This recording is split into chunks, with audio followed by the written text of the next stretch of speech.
How do you start trusting after you've been burned? I was in love. She was my wife, and I considered her my best friend. Debbie and I had been married for 6 years when I found out it was all an illusion. We were living in Portland at the time. Debbie had recently taken a job as an internal auditor for the city's largest real estate firm, and I was in sales for a national machine tool company. Given my product line, I was rarely downtown. Most of my customers were in the suburbs or outlying areas of Western Oregon. But on this day, I found myself in the city with 2 extra hours on my hands. I called Debbie, invited her to lunch, and was disappointed when she told me she needed to finish a spreadsheet before an important meeting in the afternoon. I didn't want to miss the opportunity, and headed over to Jake's to have a bowl of their crawfish etouffee. I enjoyed the nutty brown rice sauce while listening to the conversation of the ladies at the table behind me and wondering how they did it. All four women seemed to be talking at the same time. It wasn't the first time I'd observed this phenomenon, and it always puzzled me. Men can't do that. I was sitting there smiling to myself, trying to figure out how anyone could understand this gibberish, when the words of one of the women came into my head.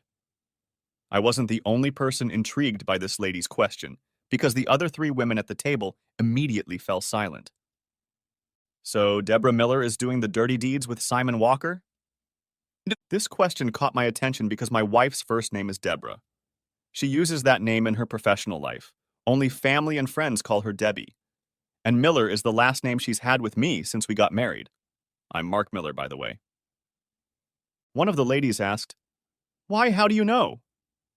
The first one replied, "I was sitting in Deborah's office when her husband called her. She declined his invitation, making the excuse that she was working on her lunch hour. 5 minutes later, Simon peeked into her office and asked if she was ready to go out. She nodded her head to Simon and then blushed as she looked back at me, obviously embarrassed that I had heard her lie to her husband. My heart dropped at those words, but I listened while the other ladies continued to gossip. It didn't take Simon long to sink his fangs into another married woman, did it? Deborah's only been in the office for a month. And it's only been 2 months since Heidi Johnson quit. I heard that her husband forced her to quit after finding out about her affair with Simon. Can you imagine a mother with two preschoolers falling for Simon's lying tricks? What's his secret? You mean besides those big blue eyes, Ryan Gosling's face, and from what I hear, a rather large package downstairs? All four women started laughing. I had heard enough, so I paid the bill in cash and walked out to my car. The rest of the day passed like a blur. I tried to figure out how I could confirm my worst fears. If Debbie was having fun with this jerk, we were screwed. So now, do I hire a private investigator to follow her, or are there other means to accomplish this goal? Out of curiosity, I called Debbie's office and pretended to be a salesman. The receptionist kindly informed me that Miss Miller had stepped out and would be back at 2 o'clock. Just like that, I hoped the gossip was unfounded. When Debbie got home that evening, I tried my best to act normal, although I almost snapped when she apologized for not being able to have dinner with me. She even had the nerve to kiss me on the cheek as she apologized. She asked if I would mind if I made dinner because she wanted to lounge in the tub for a while before we sat down to dinner. She poured herself a glass of wine and headed into the master bath. It was probably her way of getting rid of the evidence. Going home and taking a shower would be too obvious. Debbie was smart enough to use the bathtub as a disguise. How many more nights would she use this ruse? I quickly prepared a salad and a tray of cheese and crackers, then headed for the bathroom. Mark, are you trying to scare me to death? Well, if you remember, Deb, I live here too. Debbie has a knack for talking when she's lying or needs time to answer a question. She doesn't know she has it, and I've never told her about it. Every once in a while, I notice it, like last week when a good friend of ours asked Debbie if she liked her new hairstyle. Debbie blinked twice, and then told her friend that she absolutely adored it. Before answering me, Debbie said, "I just went out because I'm absolutely ravenous. Is dinner ready?" You may have guessed that another of Debbie's specialties is her use of words like absolutely. Catching Debbie turned out to be incredibly easy. That evening, I downloaded a book to my Kindle called The Amateur Detective, Catching a Cheating Spouse. It only took me a couple hours to read it in outline, and the next morning I completed 2 tasks while Debbie was in the shower. First, I checked Debbie's calendar on her smartphone. At noon yesterday, Debbie had allotted 2 hours marked working through lunch. I noticed that the previous Thursday she had the same 2 hours allocated with the same notation. How clever of her. The second task was to download a tracking app on her phone. That was too easy, and after thinking about it, I checked my phone. Son of a bitch, my phone had a similar app on it. I quickly deleted the app from Debbie's phone. I shouldn't have broached the subject too soon. I saved the app on my phone. It might come in handy later. You've read stories about guys acting normal while waiting for proof of a cheating wife, but you can't believe how difficult it is until you try it yourself. For the next 5 days, I tried my best to be a loving husband. Every morning I checked her calendar. Tuesday morning proved to be a good day. Between noon and 2, there was a notation, working until lunch. After breakfast, I drove to my office and did my best to get at least something done in time. On the way to work, I bought a drop phone at Walmart. At 11 o'clock, I forwarded my regular phone to the new drop phone and left the regular phone on my desk. If Debbie checked the tracking app she had installed on my phone, she would see that I was 20 miles from her office. If she called me, I could answer the call from my regular phone. I made the 15-minute drive downtown and got a seat at the Starbucks across the street from her office building. Right at noon, she walked out the door with a man. Hell, he looked like Ryan Gosling. I walked out of the Starbucks and followed them. It may seem trivial, but following the advice in the book, I put on a baseball cap, sunglasses, and put a small rock in my right shoe to change my gait. None of this mattered because the couples in love were only paying attention to each other as they walked hand in hand across the block to the lobby of the Vintage Hotel. I figured I had almost 2 hours, so I walked across the street to the bank and started transferring money, closing our joint credit card accounts and home equity. Debbie and I also had credit cards in each of our names. She wouldn't find out about the closed accounts until it didn't matter. I also called my company's law firm and got a recommendation for a divorce attorney, called her office and made an appointment for the next day. Half an hour later, I was back in the hotel lobby. I waited in the lobby, trying to act inconspicuous, pretending to read the Wall Street Journal and actually watching the elevator doors as the two of them went downstairs. I stood up. Debbie. Debbie stared at me with a shocked expression on her face. Mark, God, no! Simon was ready to play the hero because he stepped between Debbie and me and started saying something about being careful, sticking out his hand like some damn traffic cop. Apparently, Debbie forgot to tell him about the boxing class I was taking because he didn't seem to be prepared when my fist entered his belly just below the solar plexus. He went down and even wet himself. Debbie just stood still, continuing to move her mouth like some damn fish. Before she could get a word out, I told her, "You can keep your room for the night, because I don't want you coming home tonight and probably ever again." Unfortunately, right after I got home that day, a patrol car pulled up, and when I opened the door, I was handcuffed and taken to the Multnomah County Jail and charged with assault. Simon pressed charges. I ended up spending the night in jail, and the next day I was released for reconnaissance.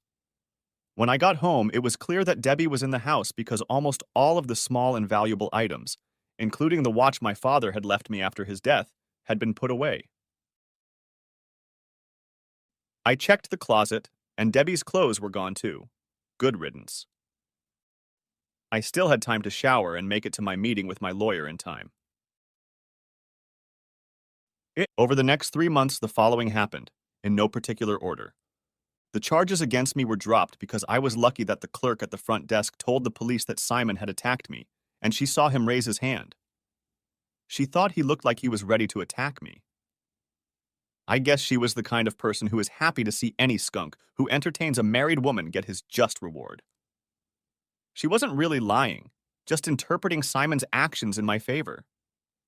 I only communicated with Debbie through our attorneys. She tried to strike up a conversation along the lines of, "Can we make this work?" I firmly answered no, and the divorce papers went through the system. When I refused to agree to counseling, Debbie became furious and tried to get half of our joint property, alimony, etc. After Debbie, I was lucky because my attorney argued that even though we lived in a no-fault state, I should not have to suffer the consequences of her actions. The judge was swayed by this. My attorney took a unique approach. She argued that while Debbie had the option of writing her own vows, she had agreed to the traditional vows, which included forsaking all others, so I should expect fidelity. Second, we had testimony from Debbie's coworker about a conversation in Debbie's office when she declined my lunch invitation to have lunch with Simon. Third, and you could have heard a pin drop when this was brought up in court, Debbie had removed my father's watch while I was in jail. The judge tried her best to keep a neutral expression on her face as she listened to this testimony, but it clearly made an impression on her. Even Debbie's attorney shuddered when this statement was read in court. I got my divorce and my watch back. Debbie and I split everything we had accumulated during the marriage, and she received no alimony. Debbie asked for one more thing, and it was granted. She asked to meet with me before the final papers were signed, sealed, and delivered. What the heck? I agreed, at least out of curiosity. So, we sat down at her lawyer's office, and she started talking shit about how much she loved me, how sorry she was for falling into Simon's trap, and how she thought we were a great couple with a great future. When I'd heard enough, I decided to bluff. Debbie, tell me about the others. Debbie blinked twice before answering. Mark, in all the time we've been together, I've never been with anyone else. I shook my head. Goodbye, Debbie. That must have really pissed Debbie off because 3 weeks later, I received a CD in the mail.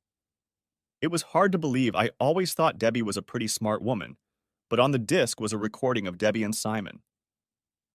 I put the video on the website. The site racked up a couple hundred views and lots of likes every day until I deleted it. I seriously considered sending links to the site to Debbie's parents, friends, and employer, but in the end, I decided to ease up. I never told Debbie about it, but I did send her an email warning her that if similar videos appeared on her father's computer screen. Debbie responded with an apology and an unconvincing explanation that she was still hurt by the way things ended and was trying to make me jealous. She promised to stop. I'm a pretty stoic guy. I'm sure most people who know me think I'm even a little cold. After the divorce and even after watching the video, I didn't cry, get drunk for a week, or think about eating my gun. I was sad, after all. Debbie was my best friend for the 6 years we were married. Her betrayal stripped me of all trust in other people. If you start to think that people aren't trustworthy, you start to see it in your everyday interactions with people. I'm pretty sure they called it a self-fulfilling prophecy in college psychology classes. Now, when a bartender or salesman would give me change from a 10 instead of a 20, I thought they were trying to cheat me. Little things like that turned me into a cynic. My job in sales didn't help either, because it's such dog food. As for women, I had the usual routine of chasing skirts and hanging out in bars. A lonely existence. Until I met Becky. A year after my divorce, I met Becky at a dinner party my clients had thrown. Becky was beautiful. Green eyes, blonde hair, a body that belonged on the cover of a Victoria's Secret catalog, and best of all, the personality of a woman you would be proud to take home to introduce to your family. Her smile and laughter could light up a room, and they certainly lit me up. At that dinner party, I did my best to be the most charming and most interesting man in the world. I could have sold Mexican beer that night. All that was left was to sell myself to this lady. As we were about to end the evening, I approached Becky and asked if I could take her out to dinner next weekend. How could I say no? She asked. You've worked so hard tonight to make me want to say yes, and that effort should be rewarded. Is that obvious? Yes, but I think it's nice. I also asked our hostess what she thought of you, and she said you have potential, so let's go out next Friday and figure it out. After 2 months of dating, we decided to become exclusive, but we didn't rush things. We lived separately, although we did spend 4 or 5 nights a week together. Every one of my friends fell in love with her. What's most interesting is that I was starting to fall in love with Becky and felt she might fall in love with me. Yes, I was starting to think this could be my ticket to happiness, but then the bottom fell out. My clue that something was wrong came one day when Becky and I had taken the afternoon off and were sitting down for a beer. Becky's phone rang. She looked at the display and ignored the call. That wasn't like her. She usually answered the phone and said she would call back later. After not knowing what to do with Debbie, I became more observant and suspicious. I wasn't about to play the role of the happy cuckold again. And then later that evening, I had the opportunity to grab her phone and go through her call list. At 3:30, she missed a call from a man listed in her contacts as JR. Looking through the call log, I found several conversations between the two. I then looked at Becky's calendar and found that she had a meeting scheduled with JR for 1 p.m. the next day. Time to look for my baseball cap, sunglasses, and shoe rock again. Thursday afternoon, I was at the sandwich store across the street from Becky's office building. She left the building alone and headed north on Broadway before entering the Marriott. Just as I entered the lobby, Becky and a man walked up to the front desk and spoke to the desk clerk. I couldn't believe my eyes. How could this be happening to me again? I almost threw up as I approached them. You cheating, lying bitch? Becky turned around and looked at me. I don't think the look on her face would have been any different if I had shot her with a gun. The man she was with looked at me and asked, "Who's that?" Before Becky could answer his question, a second man with a Marriott badge approached. He stared at the three of us in confusion, but before anyone could say a word, Becky ran out of the lobby. It all happened too fast, but I managed to read the second man's name tag. Greg Houston, catering manager, and then looked back at the first man. The first man broke the silence. I understand you are Mark. I'm John Riley, the man Becky hired to coordinate your surprise 30th birthday party here at the Marriott. I think you just blew it. After that day, Becky never returned my calls again. A week later, I woke up to find a box on the front porch of my townhouse containing the items I had left at her apartment. Inside was a note that read, I don't need anything I left at your house. Give it all to charity. Becky. For the next 6 months, I sank into depression. I ate, slept, and went to work. One afternoon, I decided to go and attend the annual Portland Craft Beer Festival on the riverfront. As luck would have it, I ran into Becky there. She was with a guy, and they were clearly a couple. After introducing us, Becky asked him if she could have a word with me. To his credit, her boyfriend agreed. Mark, I'm sorry I didn't talk to you again, but I was so hurt and angry at that moment. I called my mom that night, and she told me you were damaged goods and that I should run. I took my mom's advice and left you alone. Becky, I wish I could be mad at you for the way things ended, but unfortunately, I think your mom is right. Debbie's betrayal hurt me more than I could have ever imagined. I'm sorry I called you names in the hotel lobby. You didn't deserve it, and I was an ass. Mark, get help. You're too good a person to live the rest of your life alone because one man violated your trust. Find someone who can help you, whether it's a psychologist, a priest, or whoever. I'm sorry I wasn't the right person to make you whole again. We almost had something. Thanks for the advice. I think you're right. I need to get a grip. Thank your boyfriend for giving us a chance to talk. You deserve a guy who trusts you enough to do that. Say hi to your mom for me and tell her what I said. She raised a beautiful woman and her instincts were right. We stepped away from each other, and I saw the moisture in her eyes. I had to quickly look away before she saw my tears. So where to go when I need to rebuild and get my life back on track? Where I should have gone when my marriage fell apart. I took 3 weeks of vacation and headed home to Chicago. Time to play prodigal son. My mom still lived in the house where we grew up, on the north side of town. I was the only one of her children to move out of the neighborhood, so she wasn't lonely. My older sister had 2 children, and my younger brother had 3.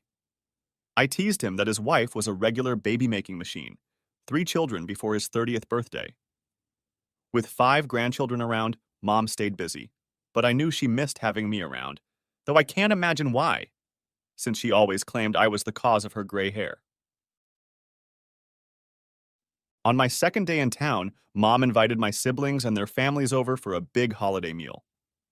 She served my favorite dish, homemade lasagna, and my favorite dessert, chocolate cheesecake. Like I said, it was like the prodigal son.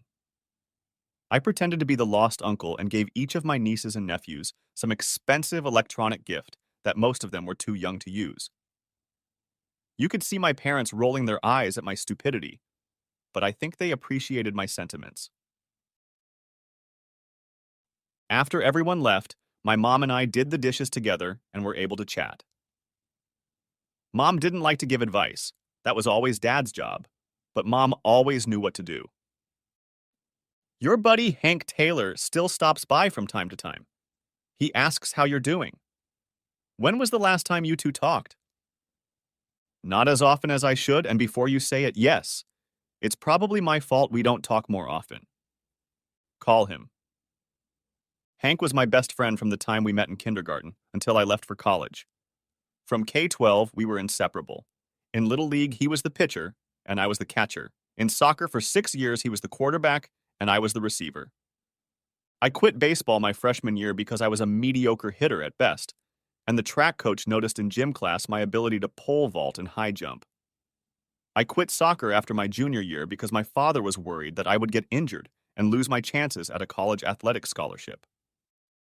As a junior, I was one of the best pole vaulters in the country, and the University of Oregon was ready to recruit me.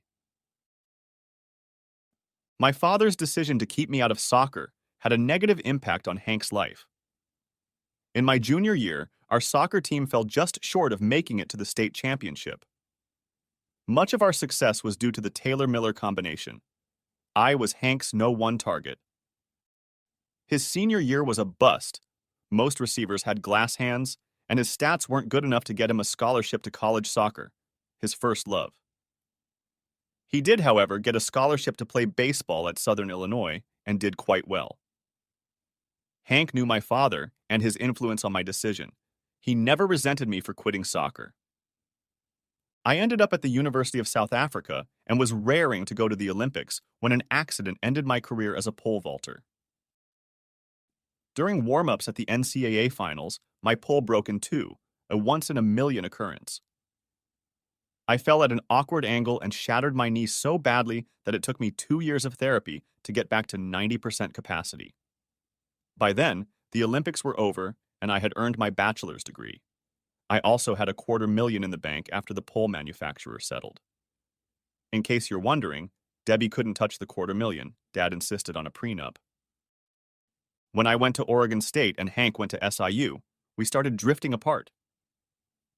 I was one of his suitors when he married Janice, and came home for the last time after Janice gave birth to their second son.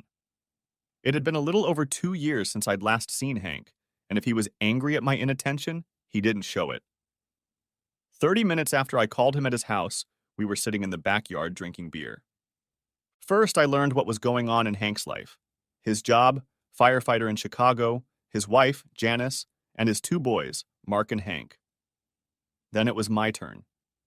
Hank learned of my divorce from my mom, but she didn't share any details. He was less surprised by these events than I had anticipated. He was surprised when I told him how my relationship with Becky ended and how I had trust issues. After Debbie cheated on me, I have a hard time trusting anyone. It seems like it's every man for himself. Hank gave me a hard look before answering. That's because you've been hanging out with the wrong people for the last 12 years. Let me tell you a story you don't know. All 3 years that you and Ginny dated in high school, I was in love with Ginny. Yes, I can see by the look on your face that you didn't have a clue about anything, and that's the way it should be. A friend never messes with a friend's girlfriend, no matter what. Remember that trip to my uncle's cabin in Door County? You had to work on Friday, and so did the girl I went with then, Stacy. Ginny and I went to the cabin Friday morning to get everything ready, and you and Stacy were going to come over Friday night after work. Your car broke down, and you didn't get there until late Saturday night. Ginny and I are alone all night because we got a call saying you're stuck in Milwaukee, we're drinking cheap wine. Ginny is still in one of her bikinis after swimming in the lake, And to top it all off, the power went out at the cabin. So now we're sitting by candlelight. And you want to know what happened that night between me and Ginny? Nothing. Because a friend would never cross that line. And if I hadn't been a friend and tried to hit on Ginny, do you know what would have happened? Nothing. Because Ginny was the kind of friend who would never cheat on her man. You went to Oregon and left the people you could count on to follow your Olympic dream. That's okay, but you shouldn't have replaced your friends with self-centered hacks pursuing their own goals. I feel sorry for you, Mark. It took me a few moments to realize what Hank had said. Then I thought of Ginny. You don't know where Ginny is or what she's doing? I haven't seen her since the first Christmas I came home my freshman year in Oregon. We practically broke up that week. Another long-distance affair. It didn't help that I went to Delta and the sorority girls were easy. Ginny was here a couple months ago. She's now a widow with a 5-year-old son. A widow? What happened? Her husband last served in Afghanistan. He got shot. She didn't go into details, but I understand he received some important medals for bravery, unfortunately posthumously. Ginny is trying to hang on for their son's sake, but you can tell she's barely hanging on. She still lives in San Diego County, not far from the base, and his co-workers keep an eye on her. She'd probably love to hear from you if you want to know her email. Is she still hot? Did anything happen between you two while she was in town? I glanced over my shoulder to make sure Janice couldn't overhear our conversation, but the storm door was closed. You weren't listening to Mark. What the hell happened to you? For one thing, I would never cheat on Janice. For another, Jeannie would never do it with a married man. It's just not what we both are. You need to get your head out of your ass. Only Hank Taylor could talk to me like that. That evening, I sent an email to Ginny. Jeannie, Hank Taylor gave me your email address. I hope I don't feel it's inappropriate to contact you, but I'll be in the San Diego area this weekend and was wondering if I could take you and your son out for lunch or dinner Friday or Saturday. Just to catch up with you. With warm wishes, Mark. Early Tuesday morning, I received a reply to my email with a pleasant surprise. Mark, how nice to hear from you after all these years. Lunch on Friday will suit me and my son Kevin. My address is XX. I will expect you at noon unless I hear from you otherwise. Your friend, Jeannie. Hank had been on duty since Tuesday, which meant he'd be at the fire station until I left town. But he invited me to tour the station and have lunch with his crew. I accepted his offer and later that day sat at a table with a whole host of characters. Blacks, whites, Hispanics, men and women. I still have a hard time explaining the feelings I had sitting between two of Hank's fellow firefighters. They were both willing to answer my questions. They were probably used to civilians being in awe of what they considered routine. It became apparent how much trust is needed to accomplish their tasks while fighting a fire. Each firefighter could only enter a burning building knowing that their teammates would have each other's backs and do their job. I guess that's when I started to realize when my life started to go off the rails. Back in high school, I replaced baseball and soccer, two team sports, with individual track and field events. While the overall performance of the track team depended on others, my contribution depended solely on my effort. Even my chosen profession, salesman, was similar to this. Whether or not I made a sale depended almost entirely on my efforts. The only teamwork I could point to since I turned 15 was my marriage to Debbie. Could my failed marriage be partly to blame for my selfishness, or the fact that I married a woman with selfish traits similar to my own? Semper Fidelis. On Thursday, I flew to San Diego, rented a car, and checked into the Coronado Hotel. On Friday, I drove north to Ginny's house, one of 4 apartments in a 4-story townhouse. I rang the bell and waited, trying to hide the bouquet of flowers from the eyes of a curious neighbor. I almost dropped the flowers when the door opened. My God, Ginny was even more beautiful than she had been in her 19 years. She was dressed in a bright blue sundress, and a little boy was wrapped around her legs. Mark, welcome. She put her hands behind my head and kissed my cheek. Is that for me? She said, pointing to the flowers. It was a stupid question, but I think she was trying to get me to say something, because I was still standing frozen in place. I replied, holding out the bouquet to her. Thank you, Mark. Please come on in while I put these in water. Mark, this is my son Kevin. Kevin, this is Mr. Miller, an old friend of mine that I went to school with before I met your dad. Kevin held out his tiny hand and said, Hello, Mr. Miller. I finally found my speech and said, Hello, Kevin, shaking his hand. While Jeannie put the flowers in a vase, I looked around the apartment. The first thing that caught my eye was the folded flag in the center of the bookcase. On one side of the flag was a picture of a Marine. Attached to the frame were 2 medals, the Purple Heart and the Navy Cross. That's my father. I looked at the picture on the other side of the flag, Ginny with her husband and baby Kevin on the beach. At that moment, Ginny walked into the room. Ginny, I apologize if something is wrong, but that is a beautiful picture. You 3 look very much in love.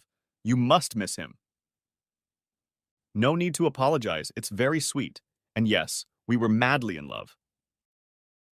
I met him at Northwestern University. He was in the ROTC program, and I was studying journalism. My classmates wondered why I fell in love with a military man. Most of my classmates didn't have much respect for the military. But besides being a strong and confident man, Chuck was the kind of man you could trust. He had a heart of gold. There's that word again. Trust.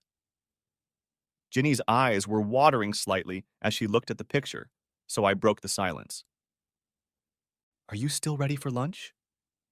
Yes, we have some catching up to do. Kevin, Mr. Miller is taking us to the Red Robin. Kevin was overjoyed at this, and we jumped into Ginny's car instead of moving the car seat into my rental car. The conversation was more animated during the ride, and by the time we got into the restaurant, the 3 of us were laughing at some silly joke Kevin had told us. Lunch went great. Even though Ginny had gone through so many life changes since we last talked, marriage, a baby, widowhood, she was still the same, kind, smart, funny, and charming. At one point, Ginny asked me why I was in San Diego. I was embarrassed, but decided to tell the truth. I already told you about how I was scolded by both my mom and Hank. The truth is, I came here to apologize to you for the way things ended. You deserved better, and frankly, listening to your stories about your marriage to Chuck, you did much better. What are you going to do now? Are you going back to Portland? My flight isn't until Sunday night. I think I'm going to spend the next couple days at the beach, run around a bit, and try to get my thoughts in order. I've got a lot to think about. Kevin dispelled his boredom by coloring with the crayons the restaurant gives out to kids while the 2 adults went about their business. But after 2 hours, we got fed up and drove back to Ginny's. Mark, do you want to attend a barbecue at my friend's house tomorrow? What? And miss a day alone contemplating your belly button? That's a lot to ask. Ginny laughed. Well, if you change your mind and decide to come to the barbecue with us, pick me up tomorrow at 11. Dress as usual, shorts and a polo shirt. Oh yeah, bring some beer. I told Ginny I'd see her then, kissed her on the cheek, and shook Kevin's hand. As I drove back to the hotel, all the reasons I had loved Ginny during those 3 years in high school came flooding back at me. The next day, Ginny, Kevin, and I went on a picnic. After we parked the car, Ginny took my hand to introduce me to her friends. As we approached a small group of men, apparently Marines, I felt them studying me, and I got the feeling that this picnic was in part a test to see if I was good enough to date Jeannie. The introductions took place, and Ginny left me to make sure Kevin got situated with the other kids. At least that's how she explained it to me. I turned to the group. I hope this isn't a cliché, but thank you for your service. Captain John Clayton answered for the group. Cliché or not, it's always nice to hear. My dad served in Vietnam, and I can see the pleasure in his eyes when we're out walking together. I'm in uniform, and someone thanks me. It's a lot different than what he experienced after he came back from Vietnam. After that, the conversation turned to more pleasant topics, including the male icebreaker that is sports. The day passed quickly. I spent some time with Ginny, some time with the men, and even spent an hour in the kitchen with the ladies, exchanging cooking tips. At the end of the day, I was invited to join the men at a local tavern after I brought Ginny home. Kevin was asleep in his car seat. So, did I pass? I think so, but I'll probably get a call from Doreen after you leave for the tavern, and I'll get another call tomorrow after the men report to their wives. I hope you don't mind too much. They're a close-knit group who take care of themselves. I'll always be a part of them because of Chuck. He and John Clayton were very close in Afghanistan. I held my breath and decided to ask the question that was swirling around in my head. So the fact that I'm being tested means you want to continue dating me? Yes, Mark. We've both changed since our high school days, but I still have something in my heart for you. If you want to keep dating me, I'd be very happy to. I'd like that too, Ginny. Let the testing begin. We laughed, and I remembered how much I loved her laugh. By the time I leave the bar, it'll be late. Can we see each other tomorrow if I pass the tests? Ginny laughed again. I usually go to Mass at 10. You can join me at Mass or come afterward. She looked me in the eye. When was the last time you were at Mass, Mark? Other than funerals and weddings? It's been at least 10 years. I gradually drifted away from the church when I moved to Oregon. I didn't stop believing, I just stopped going to church. We were pulling up to her house. I carefully took Kevin out of the car seat and carried him to bed. As I turned around, I saw Ginny in the doorway, looking at us with a smile on her face. I walked over to her and gave her a hug and a kiss.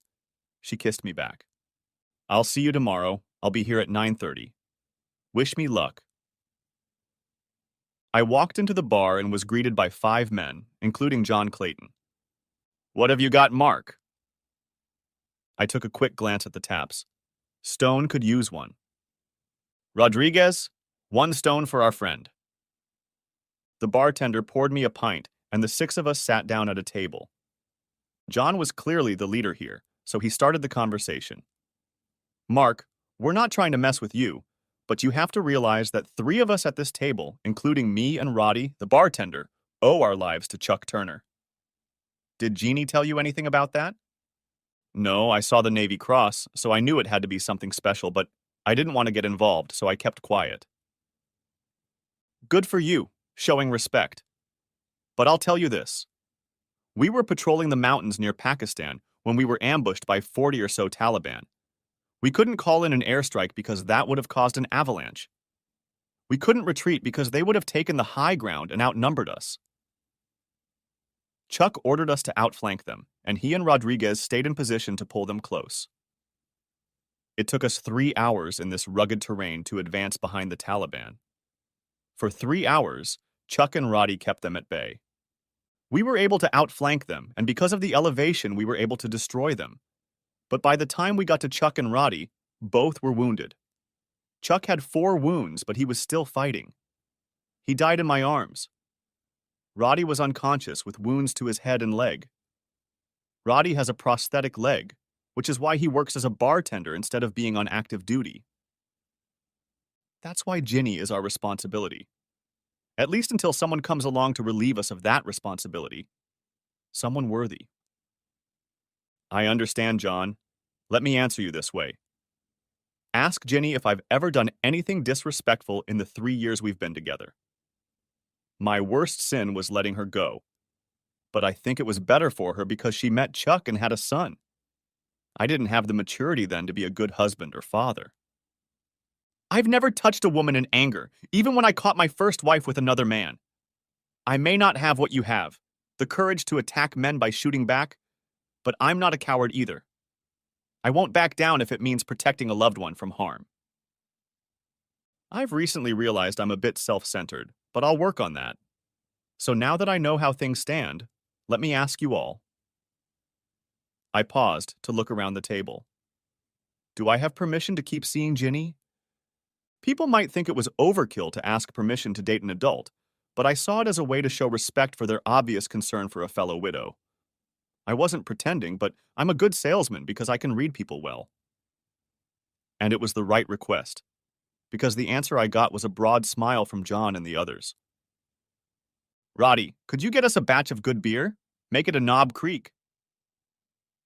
Rodriguez brought 7 shot glasses half filled with the amber liquid. John raised his glass for a toast. To Captain Chuck Turner, Rodriguez joined us, and we all took up our glasses and drank. We sat around for another couple hours, drinking slowly to avoid a DUI, but discussing a variety of topics. At one point, I was told why Ginny wasn't seeing anyone right now. John told me about it. Last year, Ginny and another Marine started a serious relationship.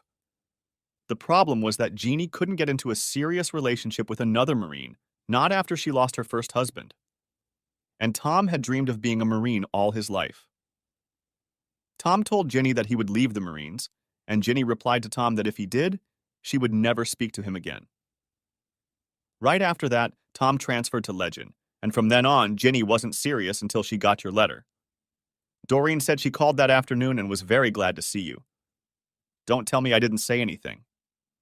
I won't say anything, but thank you for sharing. The next day, my affair with Ginny began. I racked up a lot of miles flying between Portland and San Diego. Every other weekend I spent with Ginny and Kevin. Hotel rooms were getting more and more expensive, and Jeannie wasn't ready for us to consummate our relationship yet, so John and Doreen were kind enough to put me up in their guest room. At home, I tried my best to work on my social skills. Even my boss noticed the difference in my behavior. I joined the company's softball team. In San Diego, I played doubles tennis on the base courts. My partner was Jeannie, and for new partners, we were performing well. This was my 5th trip to San Diego. It had been 3 months since my first visit. I walked out of the terminal and got into Jeannie's car. When I looked back, Kevin's car seat was empty. Where's Kevin? He's at Doreen and John's this weekend. I have a surprise for you. I hope you like it, Jeannie replied as she pulled away from the curb, leaving the airport and heading north on the I-5 freeway. Ginny didn't bother to tell me about the destination, and we talked about other things. She said that Kevin was disappointed that he wouldn't see me until Sunday. He had grown very attached to me. I could tell by the tone of her voice that Ginny was pleased by that. As we drove, I noticed that Ginny was wearing the same blue sundress that she had worn at our first lunch, but this time, there was no bra underneath. We pulled into the La Jolla Beach and Tennis Resort Hotel. She smiled broadly at me. I think it's time, don't you? My answer to her question was a wide, shit-eating grin. As soon as she parked the car, I grabbed her and kissed her. You know I'm in love with you again, don't you, Mark? Thank God, because I've been hoping you'd fall in love since that very first weekend. I love you, Ginny. What a weekend. Ginny and I ordered room service food and entertained all Friday night. It was past noon, time to pick up Kevin, so we headed back to the Cliffs and the Clayton house. John greeted me with a firm handshake and a bottle of beer. Doreen hugged me and smiled broadly. Kevin straddled my legs. We had dinner with the Claytons, and Kevin spent the entire evening by my side. He looked sad as Jeannie drove me to the airport. On the way home, I made my decision. 2 weeks later, we were at the Claytons again for a Friday night cocktail party. When John and I were alone, I told him everything. I'm going to ask Jeannie to marry me, unless you have a reason why I shouldn't. I'll be disappointed if you don't. She's madly in love with you, and I can't imagine a nicer guy or anything that would make her even happier. Does that mean she'll move to Portland? If she says yes, and if she says yes, I'll work on getting us back to Chicagoland. She misses her family, her brothers and sisters. That's great, Mark. I know she's been talking about her family with Doreen. How are you going to handle Kevin? I'm going to take him out to lunch tomorrow and have a chat. Keep your fingers crossed for me.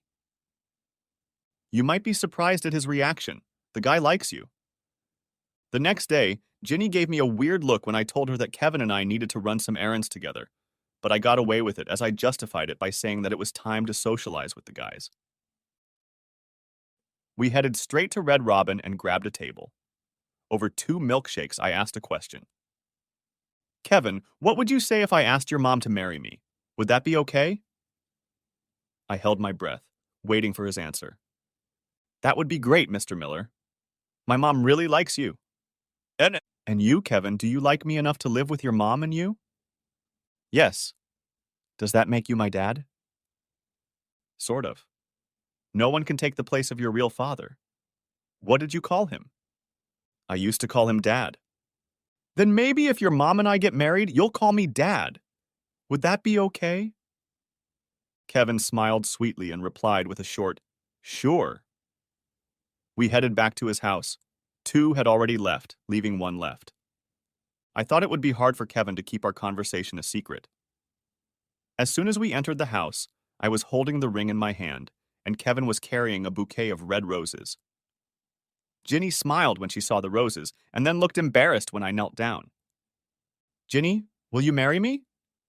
Not very original, but right on point. Ginny knelt down and wrapped her arms around me. Yes, I love you, Mark. That was all I needed to hear. Kevin wrapped his arms around us. Unfortunately, he forgot to drop the roses first, and the thorns scratched my neck. Thankfully, that was probably the worst thing that happened in our years together. Epilogue. I'm not going to drag this out. My life with Ginny has been blessed in so many ways. We were married 3 months after I proposed to her. By then, I had found a great job in sales at a company north of Chicago, close enough to our families and old friends. Kevin now has a brother and sister. They all call me Dad, since that's what Kevin calls me.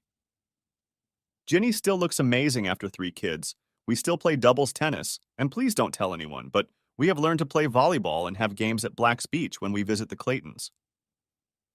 Last May, our family met up with the Clayton clan in Washington, D.C. We did the usual tours, and on Memorial Day, we visited Chuck's grave in Arlington to pay our respects. It was 10 years since Captain Turner was taken from his wife and son. It was a sad, somber, and proud day. I was glad John and Doreen were there to help me comfort Kevin and Ginny. It took all day for the smiles to return, and for a few more days after that, you could see the occasional resentment. But it was the right thing to do, to pay tribute to any person, whether military, police, or firefighter, who volunteers to live their life knowing that one day they will have to sacrifice everything in the line of duty. We returned from our trip, and it's been a few weeks, but everything is back to normal, even the flag, the medals, and the picture of Captain Charles Turner on the bookcase. I am very pleased that Ginny and Kevin allowed me into their lives after such a brave man became their husband and father. As for me, I'm glad I opened my eyes and ears to learn what trust really is. Even Hank has stopped threatening to kick my ass. Although he still gets mad at me when I miss a man cutting off a ball during our softball league game. My excuse is that I'm distracted by a beautiful blonde with 3 cheering children in the stands. My life is good. The end. Thanks for watching. I hope you enjoyed it. So subscribe to my channel and watch the next video.